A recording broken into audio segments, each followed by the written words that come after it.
குடும்பத்துடன் காரில் மாநிலம் முழுவதும் பிரச்சாரம். தாவேக ஆதரவாளரின் தனிப்பட்ட செங்கல்பட்டு வடக்கு மாவட்டம் பத்மநாபபுரம்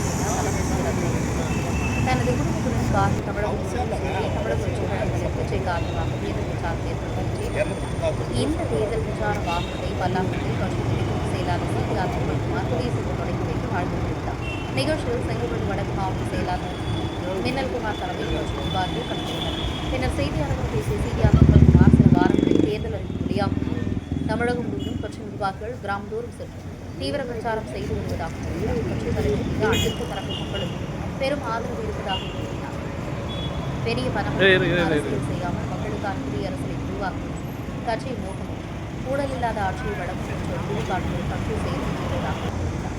பொதுமக்கள் தானாக முன்வந்து கட்சிக்காக பிரச்சாரம் செய்து மாற்றத்திற்கான மேலும் இந்த பிரச்சார வாகனத்தில் நடிகர் அஜித்தின் புகைப்படம் பயன்படுத்தப்படுவது ஆதரவாளர்கள் தனிப்பட்ட உரிமை பொதுமக்கள் தங்களுக்கு விருப்பமான முறையில் பிரச்சாரம் செய்யும் கட்சி ஆதரவு வழங்கும் 2026 சட்டமன்ற தேர்தல் மாற்றத்தை ஏற்படுத்தும் தேர்தலாகும். கூடல் தொடர்பான முடிவுகள் விரைவில் கட்சித் தலைவர் அறிவிப்பார் என்று கூறினார். மேலும் வேலூரில் நடைபெறவுள்ள கட்சி பொதுக்குழுக்கான தேர்தல் நடைபெற்று வருவதாக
வணக்கம்.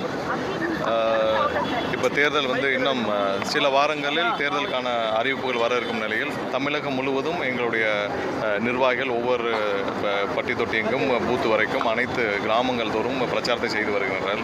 உங்கள் எல்லாருக்கும் தெரியும், எங்களுடைய தலைவருக்கு அனைத்து தரப்பு மக்களுக்கும் பெரும்பான்மையான மக்களுக்கும் அனைத்து தரப்பு மக்களிடமும் பெரிய ஆதரவு இருக்கிறது. மற்ற கட்சியை போல் இன்றைக்கி இருக்கிற திமுகவை போலையோ இல்லை மற்ற கட்சி அதிமுகவை போலையோ பெரிய பணபலத்துடனும் இல்லை பெரிய அளவில் ஒரு பணத்தை பல ஆயிரம் கோடி பணத்தை மக்களிடம் சுருட்டிய பணத்தை வைத்து நாங்கள் அரசியல் செய்யவில்லை. ஒரு புது அரசியலையும் மக்களுக்கான அரசியலையும் செய்ய எங்களுடைய தலைவர் கட்சியை ஆரம்பித்திருக்கிறார். மக்களுக்காக எந்த ஒரு தலைவர் இதுவரைக்கும் இந்தியாவிலேயே நான் முற்றிலும் எந்தவித ஊழலும் இல்லாத அரசை கொடுப்பேன்னு சொல்லி ஒரு பெரிய அளவில் ஒரு வாக்குறுதியை கொடுத்து எங்களுடைய தலைவர் அறிவிப்பை வெளியிட்டு எந்தவித அப்பலுக்கற்ற எந்தவித ஊழலும் இல்லாத அரசை தருவேன்னு சொல்லி கடந்த ஒரு நிகழ்ச்சியில் வாக்குறுதி கொடுத்திருந்தார். அப்படி ஒரு தலைவரிடம் இருக்கும் தொண்டர்கள் இன்றைக்கி ஒட்டுமொத்த தமிழகத்திலும் அனைத்து தரப்பு மக்களும் எங்களுக்கு ஆதரவு தெரிவித்து வருகிறார்கள். எப்படி சுதந்திர போராட்டத்திற்கு பிறகு காங்கிரஸ் கட்சிக்கு அனைத்து பொதுமக்களும் சேர்ந்து ஒட்டுமொத்த பொதுமக்களும் சேர்ந்து காங்கிரஸ் கட்சிக்காக பிரச்சாரம் செய்து காங்கிரஸ் கட்சியை சுதந்திர போராட்டத்திற்கு பிறகு ஆட்சிக்கு கொண்டு வந்தார்களோ, அதே போல் இன்று ஆங்காங்கே பொதுமக்கள் அனைவரும் எங்களோட எங்கள் நிர்வாகிகள் யாரும் இன்றைக்கி வந்து 1000 கோடியோ 2000 கோடியோ இல்லை ஒவ்வொரு தொகுதிக்கும் 25 கோடி இன்றைக்கி திமுக வந்து செலவு பண்ண செய்ய தயாராக இருக்கிறார்கள் எங்களுக்கு செய்தி வருது. அந்த மாதிரி எங்கள் நிர்வாகிகள் யார்கிட்டமும் அவ்வளோ கோடிக்கணக்கான பணத்தை நாங்கள் இங்கே முதலீடு செய்து ஒரு பணத்தை அறுவடை செய்ய வரவில்லை, மக்களுக்காக சேவை செய்ய வந்திருக்கிறோம். அதனால் இன்றைக்கி பொதுமக்கள் அங்கே எல்லாரும் அங்கங்கே வந்து எங்களுக்காக பிரச்சாரம் செய்கிறார்கள். இன்றைக்கு சகோதரர் வந்து அவருடைய பிரச்சாரத்தை தானாக முன் வந்து அவருடைய வாகனத்தின் மூலம் தமிழகம் முழுவதும் எங்களுடைய தலைவருக்காக பிரச்சாரத்தை துவங்க இருக்கிறார். இதுபோல் நான் இப்போ மதுரையிலேருந்து வரேன். மதுரையிலையும் பார்த்தா அங்கங்கே பொதுமக்கள் அனைவரும் ஆர்வத்தோடு எங்களுடைய தலைவருக்காக பிரச்சாரம் செய்து வருகின்றனர். கண்டிப்பாக இது மக்களுக்கான கட்சி என்பதில் ஒரு பெரிய எழுச்சி. 50 வருஷம் கழித்து ஒரு மக்களுக்கான கட்சியாக எங்களுடைய கட்சி இருக்கும் என்பதில் எந்த மாற்று கருத்தும் இல்லை. தமிழகம் முழுவதும் பொதுமக்கள் அனைவரும் சேர்ந்து பிரச்சாரம் செய்து கண்டிப்பாக இந்த 2026 பெரிய மாற்றத்தை தருவார்கள் என்பதில் எந்த மாற்று கருத்தும் இல்லை. அஜித்தோட புகைப்படத்தை பிரச்சார வாகனத்தில் பதிவு பண்ணியிருக்காரு. இது அஜித்துக்கு தெரியுமா?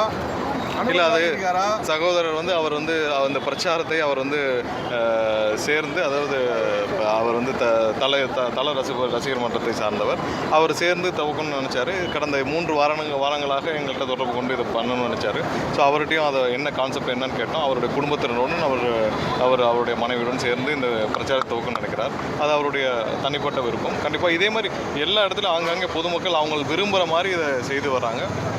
அவருடைய விருப்பத்திற்கு ஏற்ப எங்களால் கண்டிப்பாக பெரிய அளவில் எங்களுடைய நிர்வாகிகளால் பண உதவி செய்ய முடியாது.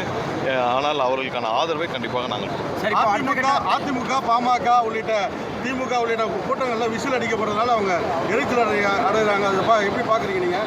இல்லை, அவங்களுடைய எரிச்சல் வந்து விசில் அடிக்கிறதுனால இல்லை, மக்களுடைய ஆதரவுனால. எப்படி வந்து திடீர்னு ஒரு கட்சிக்கு ஒரு 40% வாக்குகள் இருக்குது, இன்றைக்கி வந்து பெரும்பான்மையான மக்களுடைய ஆதரவு இருக்குன்ற ஒரு எரிச்சல்னால தான் பண்ணுறாங்க. வேறு எந்த விசில் சத்தத்தினால இல்லை. அவர்களுக்கு வந்து இன்றைக்கி எதை பார்த்தாலும் தமிழக வெற்றி கழகத்தின் வெற்றியாக பார்க்குறாங்க.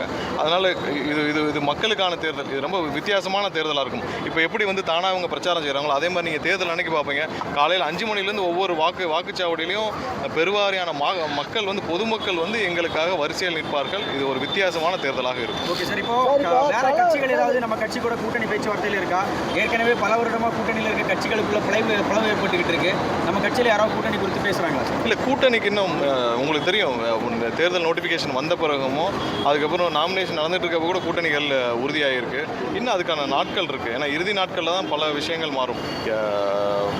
யாரும் அமைத்த கூட்டணி கண்டினியூ ஆகுமா இல்லையான்னு அவங்களுடைய நடவடிக்கையை பொறுத்தா இருக்கும். பட் இது இன்னும் நாட்கள் இருக்குது. அது ஏதாவது உறுதியானால் எங்களுடைய தலைவர் அறிவிப்பார். அடுத்த கட்ட பிரச்சாரம் எப்போ சார்? இல்லை, பிரச்சாரம் அடுத்த வேலூரில் 23ஆம் தேதி முடிவு செய்யப்பட்டுள்ளது. அதன் அடிப்படையில் 23ஆம் தேதிக்கான வேலைப்பாடுகள் இப்போ நடந்துகிட்ருக்கு. அதுக்கு அடுத்து எங்கெங்கே பெர்மிஷன் எங்களுக்கு கிடைக்குதோ, அப்ரூவல் கிடைக்குதோ அதன் அடிப்படையில் முழு பாதுகாப்புடன் எங்களுடைய பிரச்சாரங்கள் தொடரும். இல்லை, ஒவ்வொரு பொதுமக்களும் அவங்களுக்கு என்ன மாதிரியான யுக்திகள் எப்படி பிடிக்குதோ அதை பண்ணியிருக்காங்க. தம்பியும் எங்கள்கிட்ட வந்து 3 வாரமாக இது தொடர்பாக பேசி வந்தார். நம்ம அப்புறம் அவருடைய நியாயமான பிரச்சார யுக்தி மனசில் வச்சு தான் வேறு ஏதாவது கேள்வி? வேறு ஏதாவது? சரி, ஓகே, அதான் துவங்கிக்கலாம். நன்றி.